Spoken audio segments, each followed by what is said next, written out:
बहुत समय पहले की बात है। पर्वतों के बीच बसा था एक छोटा सा गांव, जहां रहता था एक मासूम बच्चा मात्र 2 वर्ष का। उसका परिवार में माता पिता दादा दादी, एक छोटा सुंदर और शिव भक्ति में डूबा हुआ परिवार था।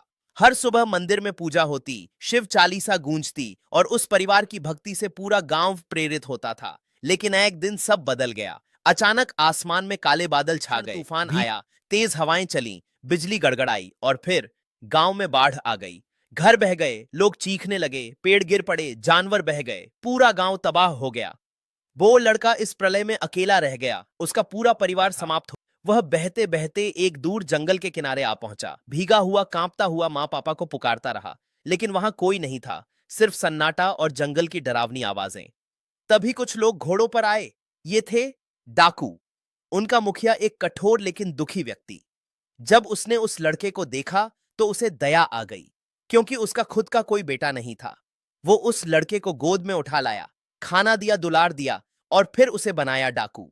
यह समय बीतता गया, वो लड़का बड़ा हुआ। अब वह तलवार चलाता, घुड़सवारी करता, लूटपाट करता। वह भूल गया कि वो कभी एक शिव भक्त परिवार का हिस्सा था। लेकिन फिर एक दिन वो चोरी करने एक गांव में गया, लेकिन वहां पकड़ा गया। गांव वालों ने उसे पेड़ से बांध दिया और रात में अकेला छोड़ दिया। ठंडी हवा चली, दर्द के बीच उसकी नजर एक टूटे हुए घर पर गई। कुछ याद सा आया, कुछ अपना सा महसूस हुआ और फिर वो बेहोश हो गया। उसी रात उसके भगवान सपने में प्रकट हुए। उन्होंने कहा, तुम कोई साधारण बालक नहीं हो, तुम मेरे परम भक्त के पुत्र हो। तुम्हारा जन्म इसी पवित्र भूमि पर हुआ था। शिव जी ने उसे सब दिखाया, उसका बचपन, परिवार, बाढ़ और सब कुछ। अगली सुबह उसकी आंख खुली और रस्सियां अपने आप खुल चुकी थीं। तभी सामने आए एक संत बाबा।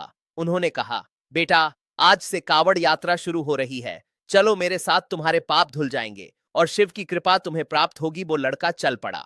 नंगे पांव कांटों भरे रास्तों पर, नदियां पार की, बर्फीले पहाड़ों को लांघा, भूखा प्यासा चलता रहा। अंत में पहुंचा एक प्राचीन शिव मंदिर। वहां उसने जलाभिषेक किया। आंखों में आंसू थे, दिल में पछतावा।